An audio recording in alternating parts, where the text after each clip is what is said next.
பொதுவா பார்த்தோம்னா, சிறுநீரகத்தில கற்கள் இருக்குன்னா, ஆ அடிக்கடி எனக்கு இந்த ப்ராப்ளம் வருதுங்க அப்படின்னு ஒரு சிலர் சொல்வோம். ஒரு சிலர் என்னன்னா, இது தொடர்ந்து எனக்கு இருந்துகிட்டே இருக்கு.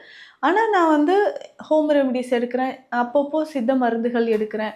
இல்ல வேற ஏதாவது ட்ரீட்மெண்ட் எடுக்கிறேன். ஆனா எனக்கு க்யூர் ஆயிடுச்சு. இல்ல திரும்பவும் வருது. இந்த மாதிரியான ஒரு சிலர் இருப்போம். பொதுவாகவே சிறுநீரகம் தொடர்பான பிரச்சனைகள் வருதுன்னா, நம்ம உடல்ல உஷ்ணம் அதிகமாக இருக்கும்பொழுது, பிபி அதிகமாக இருந்துச்சுன்னா, கண்டிப்பாக நமக்கு சிறுநீரக பாதிப்புகள் ஏற்படலாம். அதே மாதிரி உடல் உஷ்ணம் அதிகமாகும் பொழுதும், உடல் உஷ்ணம் அதிகமாயிட்டே இருக்குன்னா, நமக்கு சிறுநீரகங்கள் பாதிப்பு ஏற்பட்டு, ஒரு வறட்சி தன்மையினாலும் சிறுநீரகங்கள்ல கற்கள் உருவாகுது. இது எல்லாமே வந்து பார்த்தோம்னா, பொதுவாக நம்ம உடல்ல அதாவது உஷ்ணம் சொல்றது பித்தம். அப்போ உடல்ல பித்தம் அதிகமாகும்போது சிறுநீரகங்கள்ல கற்கள் உருவாகுது. பொதுவாக கிட்னி ஸ்டோன்ஸ் இருக்குன்னா, நெறைய பேர் ரொம்ப பயத்துல இருப்பாங்க.